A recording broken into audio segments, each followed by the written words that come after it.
Pada tanggal 2 November 2007, jasad Meredith Kercher ditemukan di kamar tidurnya yang terkunci di rumahnya di Perugia, Italia dengan hasil otopsi menemukan 16 memar dan 7 luka pada tubuhnya, termasuk luka tusuk fatal di leher. Memar di wajahnya menunjukkan bahwa ada tangan yang menjepit mulut dan hidungnya. Beberapa luka menunjukkan adanya upaya untuk melumpuhkannya selama penyerangan seksual. Ia ditemukan tergeletak di lantai dengan sebagian tubuhnya ditutupi selimut.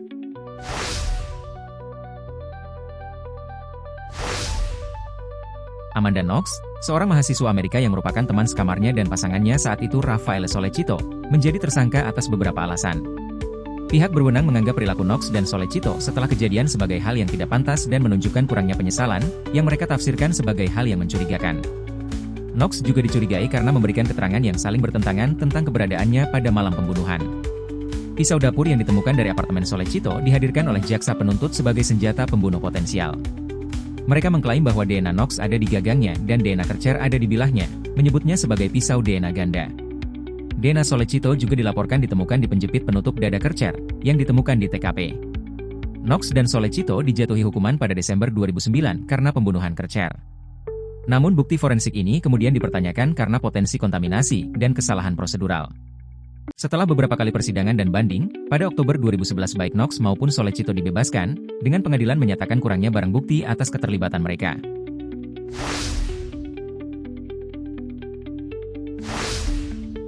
Setelah pembunuhan Kercher, Knox menjadi sasaran interogasi polisi yang ketat.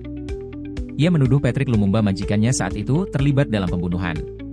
Lumumba kemudian ditangkap tetapi dibebaskan setelah 2 minggu ketika alibinya terbukti.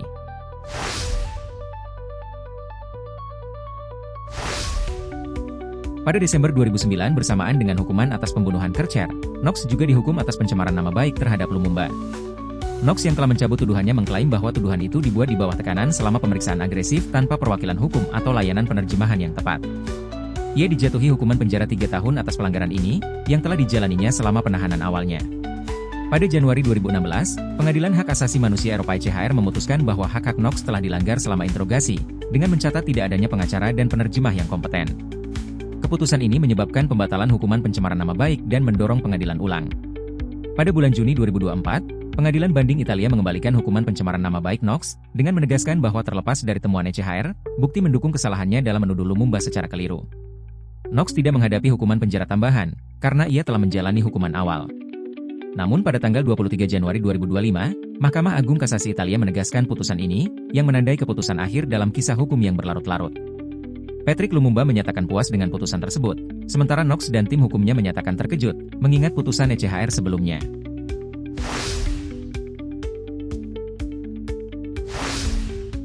Dalam penyelidikan ditemukan pula beberapa profil DNA pada tubuh dan pakaian korban di ruang pembunuhan dan kamar mandi.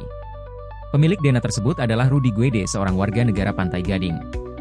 Lahir pada tanggal 26 Desember 1986 di Abidjan, Pantai Gading, Guede pindah ke Italia pada usia 5 tahun. Sebelum pembunuhan, Guede memiliki riwayat kegiatan kriminal termasuk perampokan dan pencurian. Salah satunya dilakukan di tanggal 27 Oktober 2007, ia ditangkap di Milan karena membobol sebuah sekolah taman kanak-kanak sambil membawa pisau yang diambilnya dari dapur sekolah. Pada malam tanggal 1 November 2007 Guede berada di Perugia. Ia terlihat di sebuah klub malam bersama 3 siswi Amerika yang ditemuinya di sebuah bar. Keesokan harinya tanggal 2 November 2007 ia meninggalkan Italia menuju Jerman. Guede ditangkap di Jerman dan diekstradisi ke Italia. Pada tahun 2008, ia divonis bersalah atas pembunuhan Kercher dalam persidangan jalur cepat dan dijatuhi hukuman 30 tahun penjara. Hukumannya kemudian dikurangi menjadi 16 tahun setelah banding dan dibebaskan dari penjara pada tahun 2021.